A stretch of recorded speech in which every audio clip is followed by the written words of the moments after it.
hardly any traffic today. I guess since school is out, there's not that many people on the road. Just a few here and there. So why not drive to the store? Well, I have my reasons. Main reason is just trying to save some wear and tear on the old van and save some money. Why would I go and spend a gallon of gas to drive back and forth to a couple of stores when I can just hop on the old bicycle, get out in the sunlight, get some vitamin D, I guess, plenty of air, a bit of exercise, and I think it's a good thing all around. Well, I know that people love my ride and talks, and I don't have my harness and the fancy camera mount, so I just stick the phone in the pocket and record. Hopefully the wind noise isn't too extreme. Anyway, looks like the house that somebody just recently flipped and bought is now for sale again. I'm starting to see this trend around here. The homes that haven't been fixed, like mine, or like this one over here on the corner, still has jalousie windows. Nothing's happening there. People are living there until the day they die. But a lot of these fix and flips that people paid way too much money for, they're back on the market. So I figure by this summer, prices should start to drop. And the way the weather is, with no rainy season, lots of heat, I have a bad feeling there's going to be a major hurricane hitting southeast Florida. But we'll see. There goes the cops. They never follow the speed limit. But what else? They generally don't use turn signals either. I guess Miami driver is a Miami driver, whether you're a regular person or law enforcement. So, by the way, this is a moringa tree, for those of you that wondered what they are. When they did this park, I have to admit that a couple of the trees that are here are trees that I planted. And that was back, probably, they did this in the late 80s. We had a hurricane, I think it was in 2004. Or I think it was 5, yeah.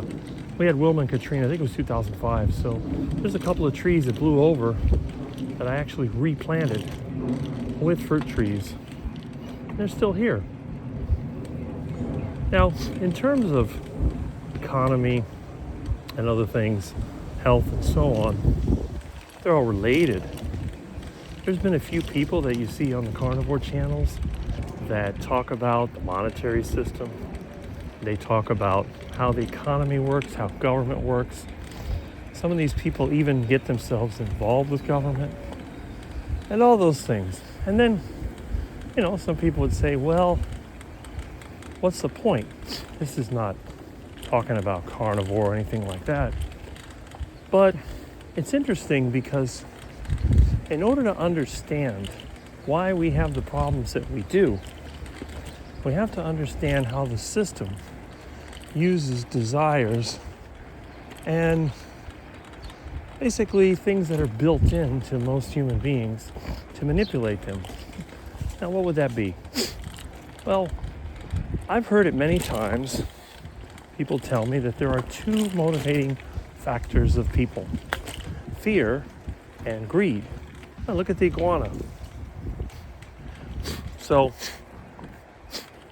you ever see when there's a hurricane warning here in Florida, immediately the gas stations run out of gas because everybody goes and fills up their car. You go to the Home Depot and they're all buying plywood. You go to the grocery store, they buy water and toilet paper and all this other stuff. It all disappears within hours. Now, most of us have been here. We've been through many, many hurricanes.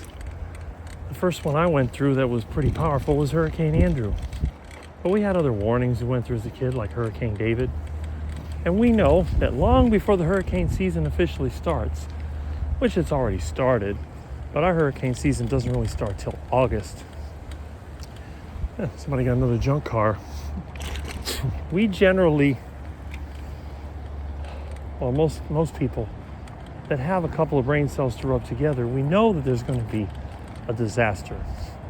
So what I like to do, I like to stock up, make sure that I have food stored up, make sure that I have fuel for my generator, I have some materials, maybe some roofing paper and wood to patch the roof, a tarp, all those things.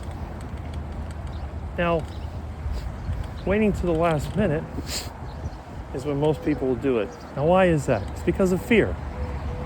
Because once the news, the weather starts to talk about hurricanes, it becomes a 24-hour mission to scare everybody. They'll show you video of weather radar. They'll show you old video of hurricane damage. Then as the storm approaches, you see people standing out. They go to whatever island or country the hurricane first goes to, and they stand out in the wind and they cover their face and they go, oh, the wind is building up and it's getting stronger, and and then you have the cone where the hurricane might go. It's really crazy.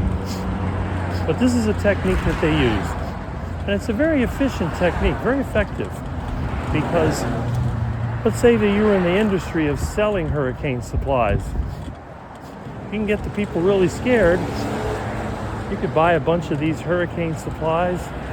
You can sell them all out in no time.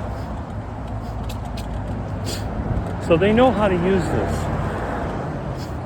That's fear. But what about greed? That's the other motivation. If you've ever traded stocks or any other financial assets, you probably know that there's a fear and greed index. And we know that it ranges from extreme fear to extreme greed, and everything in the middle. So when the market gets really bubbly and you got that extreme greed going on, everybody wants to get in. It's FOMO, fear of missing out. And if you think about that term FOMO basically is expressing the theory that I have, that there is only one motivation, and it's fear. Greed is nothing but FOMO, fear of missing out. So if you think about it that way, it all comes down to fear. Now, if I was riding this bike and I saw a power line up here break in front of me, I'm going to get behind this pole and I'm going to try to avoid it when it drops, because I have the fear of this thing falling on me and probably barbecuing me with high voltage. Although it's hard to say whether that would happen. At the very least, that heavy cable falling on top of someone would cause serious injury or even death. Riding in the street, I don't do that because I have the fear of being run over. And in Miami, if you get hit, most of the time, they're not going to stop. So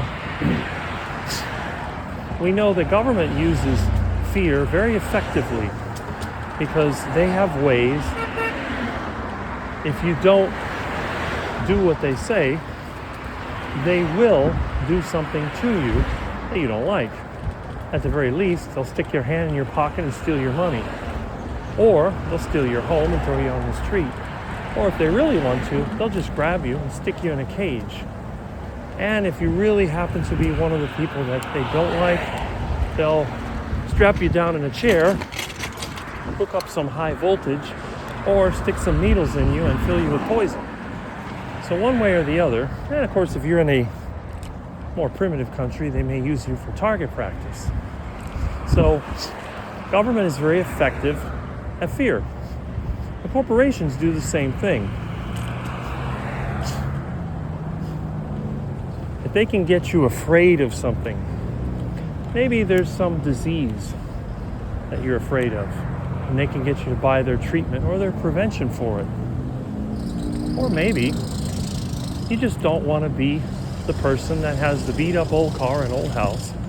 So you're going to get them to go into debt so they can buy that new car and fashionable clothes and remodel your home because you're afraid of looking poor. So that's another thing. But There's an iguana hole there. But this whole fear and greed thing, which I call fear, is the main motivator, and you'll see it over and over and over again. Sometimes people talk about the carrot and the stick. They'll lure you with the carrot, and if you don't move in the direction they want, they'll guide you with the stick. It might be a gentle nudge, or you might get smacked by it. But carrot and stick also very, very effective. So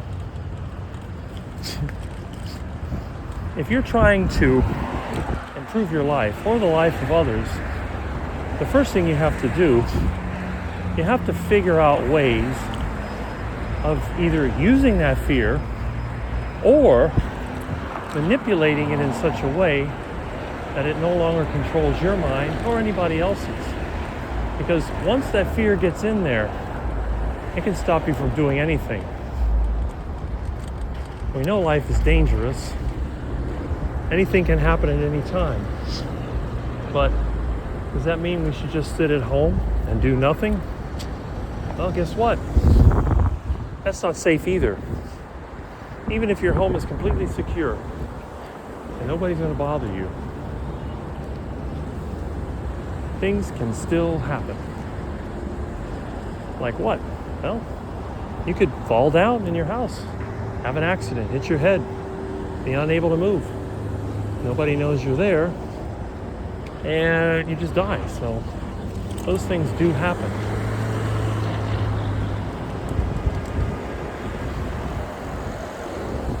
Okay, there we go. And absolutely,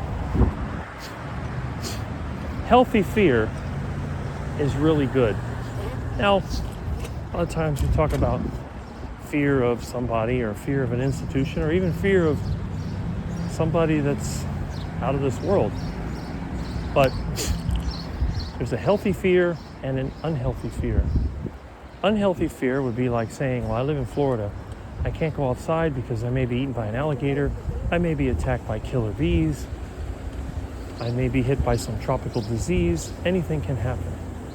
Well, the reality is, that's unhealthy fear. That's when you become like a hypochondriac and you're worried about everything. You start thinking about life hacks and how you're going to live to 120 and all this other nonsense. But then again, a healthy fear, say, well, if I eat a bunch of crap, I become obese. I'm starting to get tired. I just don't have a whole lot of energy. I feel bad. I'm afraid that maybe I'm not going to do so well. That's a healthy fear. The reason is pretty simple, because it's something that you can act on. If fear leads you to action, and the action is sensible, then it's a healthy fear. If fear leads you to action, and you do something really stupid, for example, oh, the train is coming, so I'm going to run on the train tracks. Well, no. If you know the train's coming, you're going to get away from the train tracks. And that's the key.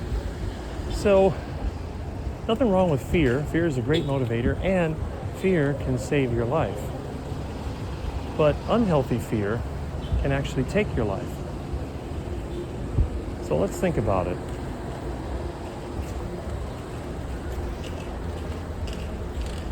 Here I am at Fresco. We're going to have some heart attack chicken. They got it for 78 cents a pound. So we'll get a couple of packages of it.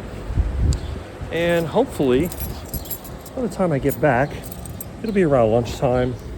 Got a lot of things to do around the yard. And I got a job to do. And I got to clean out my van before I can do it. It's one of those handyman jobs. It's from a regular customer, older guy. He's been having some problems with some of his regular contractors or whatever you call them. So I'll have to see what's going on. I'll give him some advice and see what needs fixing. So anyway, hope you're having a great day, and I'll catch you later.